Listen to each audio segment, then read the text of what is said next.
You're listening to Press This, a WordPress community podcast on WMR. Each week we spotlight members of the WordPress community, and I'm your host, Doc Pop. I support the WordPress community through my role at WP Engine and my contributions over on torquemag.io. You can subscribe to Press This on Red Circle, iTunes, Spotify, or your favorite podcasting apps. You can also download the episodes directly from WMR.fm. On this episode, we are joined by Ryan Singal, a former writer and editor at Wired, and now the founder of Contextually and Outposts. Ryan, I am super excited to have you on here. I've always enjoyed our conversations in the past. Let's start off. Why don't you just tell me your WordPress origin story? Thanks, Doc. So yeah, WordPress origin story. When I was at Wired, I played around on my own to sort of set up my own site, and that started with movable type back in the day. And Wired was on some terrible internal CMS, and we lobbied really hard at Wired to move that over to WordPress. And so I think about halfway through my tenure there, we moved over.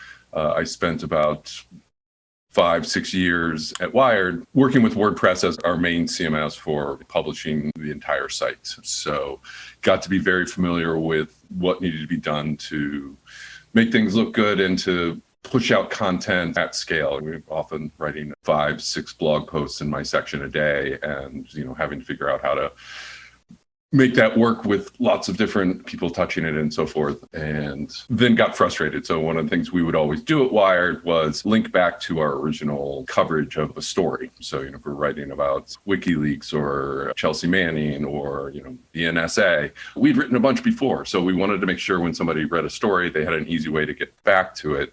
And that was not a part of the WordPress core. So we had to do a lot of editorial grunt work, just searching Google and clicking through to get past the redirects and copying the URLs. And I got frustrated with that and figured that should be something that was smarter and easier. And that led me to found Contextually, and I left Wired to make recommendations for readers on WordPress smarter.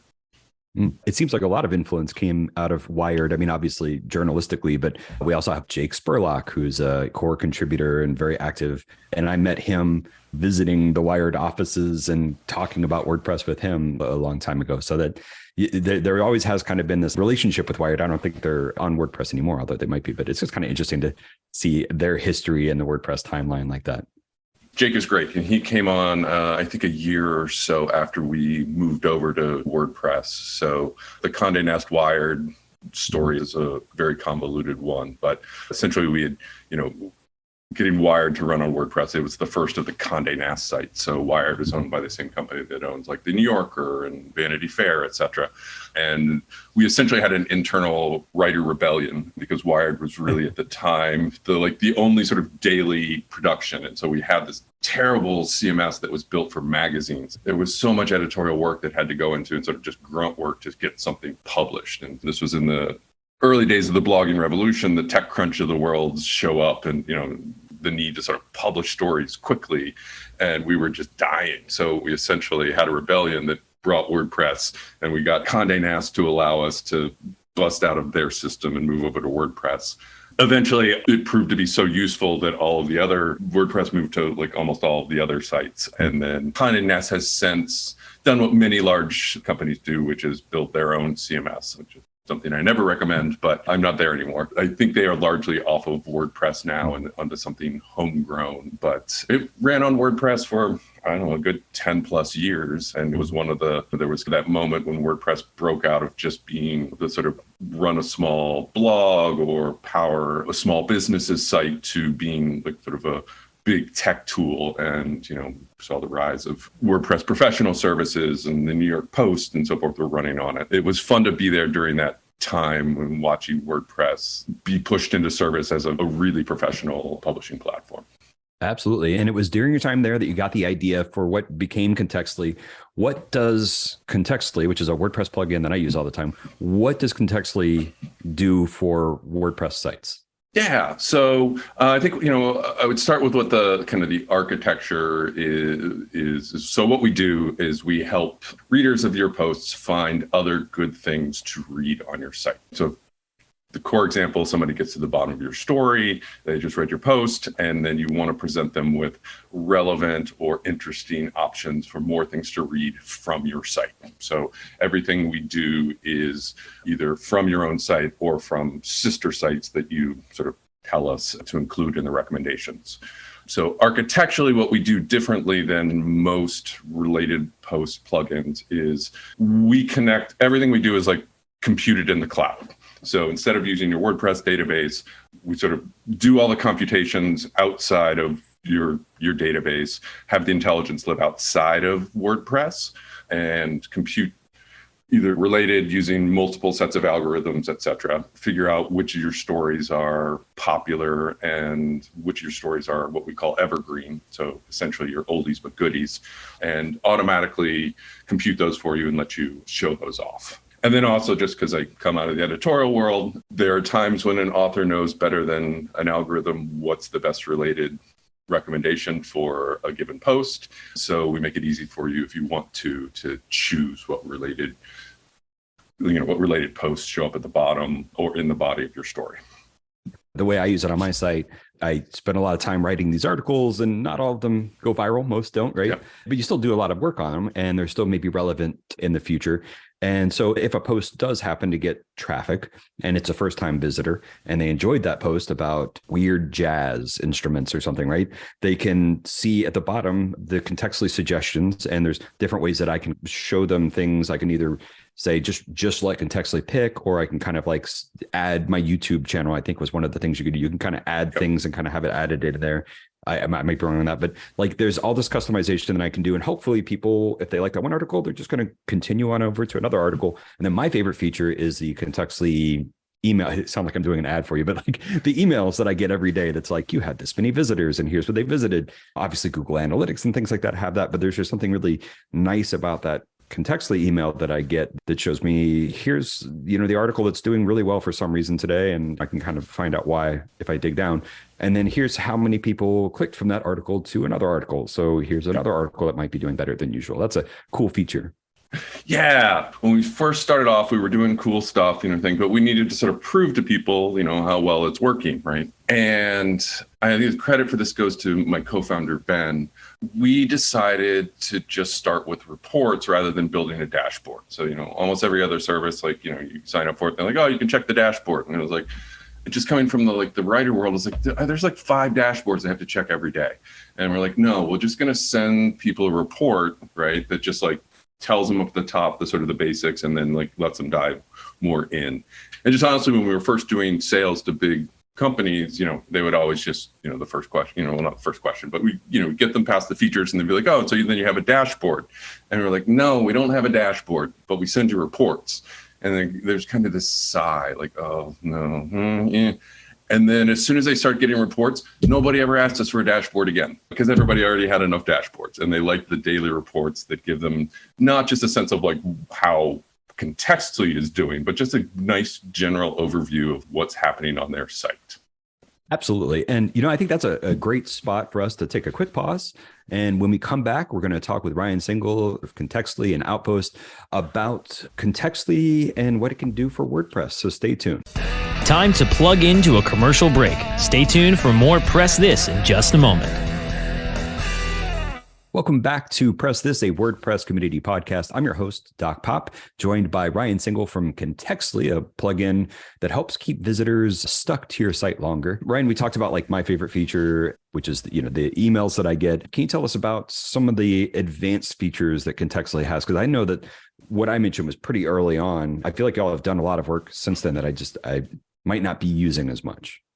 Yeah, so we have a couple other things we kind of built. So one, we wanted for sites that have a wider range of content, make it an easy way for readers to just subscribe to a topic, right? So, you were interested in Mac Minis, and if you're reading, say, Cult of Mac, then if you're reading a Mac Mini story, there's an ability to sort of just let me follow that topic. And then we automate the emails that go out. And so when this essentially works like a notification service. So, when there's a new story about Mac Minis, we'll send the reader a nice nicely formatted email that has the news story, and then we'll include down below, either related or new or popular stories to sort of do that. And so that creates kind of a distribution channel for your readers who care the most without you having to do any additional work.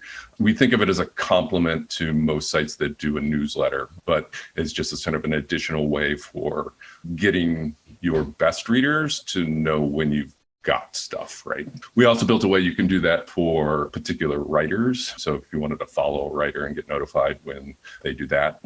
And then we're just about on the algorithm-ish side. So we built some tools where the recommendations work in layers. So we look at different things, right? So we look at the author, we look at the tags, we look at the categories, we look at the body of posts, we look at the age of a post, etc. And we built a nice little graphic equalizer in our back end where you can literally sort of change how the related works. And then over on the side, you can start to change in an algorithm would actually do for your site. So you kind of pick a story, kick up the base, and see what happens for the recommendations for a given post is.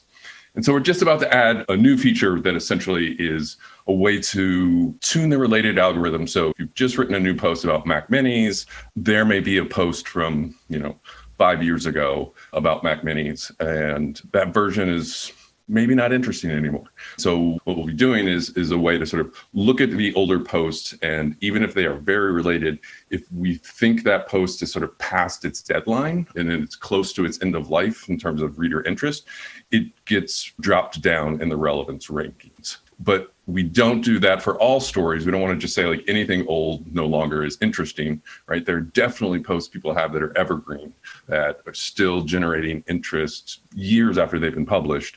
And so what this does is figure out the difference between those things that are old and still relevant and things that are old and no longer interesting. We'll be rolling that out soon, and that'll be, and then it will add in there as another slider that sites can use to tune their own related recommendations.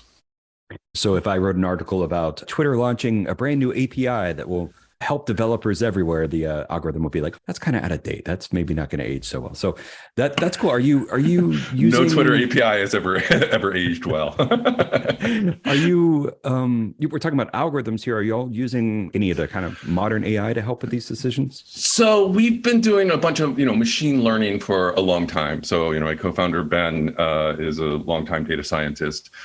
There's some fun stuff bubbling up that we're going to start playing with that I think you can do some cool stuff around AI to increase the quality of just kind of your usual recommendations that I'm pretty excited about. I think that'd be really cool. I think there's going to be some other fun stuff around AI that will be interesting. One of the things I've been watching, using AI as a way to kind of create a sort of question and answer semantic search on your site.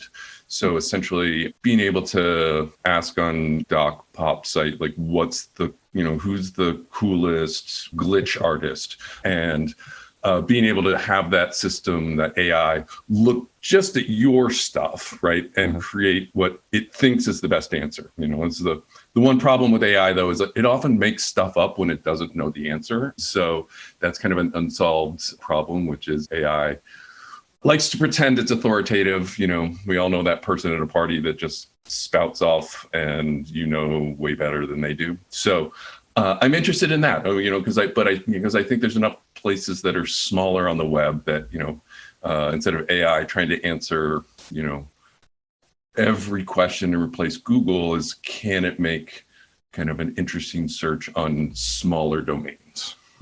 Do you all have a search feature, like a search widget in WordPress? We don't. I mean, so the thing is, like with our back end, we know enough about the content. We could deliver a search feature, and maybe that's something we should do. So, just adding a smart full text search. Honestly, no one's ever asked us for it, so we've never done it, but I don't know, maybe we should. If we're taking feature requests now, just when you were talking about AI, yep. I think some people would hate this idea. I'm just going to say it. What if when it's showing my list of articles after, a relevant article, my list of relevant other articles, what if Contextly tried rewriting some of those using AI, like just like experimented with other titles and let me know like, hey, this is performing better if you change the name or anything like that? Is there anything possible with that? Yeah, so I think there's some fun stuff around that. So there's a AI writer I've been playing with called Lex, Lex. It's built by the folks that made a newsletter subscription site called Every.2. You can sign up and play with it for free. I think there's a little bit of a waiting list, but it has some really nice tools around suggesting titles and, the sort of usual, like, write in a paragraph and then ask it to write the next paragraph or two for you. Robin Sloan is a fiction writer, has been playing with AI for a really long time and has used it. And, I think what a lot of writers have found is that it's useful in order to find some maybe interesting new paths, or sometimes it comes up with some clever new language. But really, with AI, you're going to have to rewrite stuff pretty hardcore, and I think because AI will, and this is the problem with AI is it will act authoritative even when it's not. I don't know if you saw the story, CNET tried writing 60 something articles for kind of the SEO-ish style how-tos or explainers. And they got fact checked and they were just wrong in many, many places, right? That, getting the formula for how compound interest works wrong. But it just it acts like it knows. So that's my one concern is I think what will continue to stand out with AI is we're going to see a lot of generated AI stuff all over the place, right? There's just too much incentive to spam Google. What's going to stand out is people who are authoritative. And so I'm interested in the ways that we can help make things authoritative rather than and then have AI help that than doing too much with AI, sort of helping you write more articles than you probably should. Yeah, they say AI is 100% confident and 75% correct. And, yeah, I think that's a good spot for us to take another quick break. And when we come back, we're going to wrap up our conversation with Ryan Single from Contextly. And I'm 100% confident that you're going to enjoy the ending of this episode. So stay tuned. Time to plug into a commercial break. Stay tuned for more Press This in just a moment. Welcome back to Press This, a WordPress community podcast. I'm your host, Doc Pop, joined by Ryan Single, the founder of Contextly and Outpost. Ryan, I wanted to ask you, since we're talking about stickiness on sites and keeping, folks who landed on your site, keeping them there, have you learned anything while you were doing this that kind of you've applied to your writing? Is there any lessons you've learned from Contextly that help you keep people on your site longer? Yeah, so I think we have. So, we have found that it is not always true that short articles do better than long articles. There used to be a sense that, you had to have a ton of volume. So you had a lot of posts, but the posts would kind of be short. And that definitely is a strategy that works if you keep it up. If you publish 10, 15 blog posts a day, you're going to get some search traffic and people find you. But we find the things that people tend to click related and links on often tend to be longer stories. So even though it takes them longer to get to our recommendation modules, they're more likely to do that on posts that are thorough or interesting or new or scoop or something like that. So that's one of the things that we do in the reports is here's the percentage of people that got so far into your story, and here's the percentage of people that clicked on related links. So what I took from that, I like, which is, people like things that, we all like the sort of cheap content, right? Or the filler things, or the 10 most interesting, celebrities of 2022. Those stories don't keep people around. They don't tend to click to another story. What does keep people around is, a deep, interesting story about something. And then I guess the other thing, we've learned and seen a lot about is that I don't think people think enough about what the end of their story looks like, right? And what I mean by that is when somebody reads a post on your site and they get to the bottom, they've come to sort of a moment of inattention, and they sort of are indecision. And they have to decide, am I going to go share this article? Do I email it to somebody? Do I go back and do my actual work? Do I go to Facebook or TikTok? So they're at this like nice moment. And then oftentimes people then show the reader's bio at the end of the post, which is the least interesting thing that, it doesn't give people a choice. Nobody really wants to read the reader bio. When looking at your site and you get to the bottom of the article, like put yourself in the mindset of somebody who is trying to decide what to do next. And so what we've found, the closer you have good related recommendations perform better than any other form of recommendation. Get good related recommendations close to the end of the story, make it clear that they're related, right? And don't say you might like, that sounds like it's going to be some terrible recommendation system. Just make it clear it's related. And we think you should do multiple sets of recommendations, but that one core thing, and then just move the author bio either, to a link from the top or underneath all of that. If people want to comment, they know where the comments are. They just got to scroll down. So that would be my one piece of sort of most actionable advice for somebody, even if they're not using us, which is just get your recommendations as close to the end of the article as possible. I want to give you one more shout out here for Outpost, which is also doing great stuff. Can you tell us real quickly, how would you describe Outpost? Yeah, Outpost is sort of power business tools for newsletter and subscription first sites using Ghost. So I kind of think of Ghost as, and WordPress will be mad about this because they're trying to move into the space, but Ghost is sort of the newsletter, the sort of WordPress of the newsletter space. They're open source. So what we do is help those sites build their audience. So with tools like a easy to use tip button and a set of like autoresponders that are smart. So somebody signs up for your free site, we'll set up a drip system that sort of lets the site tell people what they're about and send them links to their previous best stuff, and then send them, sets of different offers to sign up for a paid subscription. So the goal there with Outpost is just to help publishers that are, kind of who have moved into that newsletter subscription sort of space, convert more free readers, get more free readers, and sort of build their business without having to do a ton of work. And on that, Ryan, what is the best way for folks to follow what you're doing these days?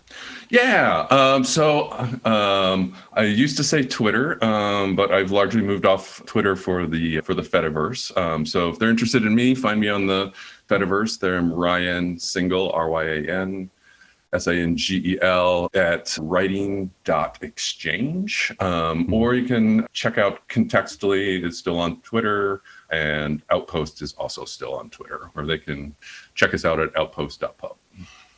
Well, thanks for joining me, Ryan. And thanks to the folks who listened to this episode. I hope you had a great time and enjoyed our conversation. This has been Press This, a WordPress community podcast on WMR. You can follow my adventures on torquemag.io, where we post these episodes as well as our weekly live stream video interviews. So again, that's torquemag.io. You can subscribe to Press This on Red Circle, iTunes, Spotify, or download at WMR.fm. I'm your host, Doc Pop. I support the WordPress community through my role at WP Engine, and I love spotlighting members of the community every week on Press This.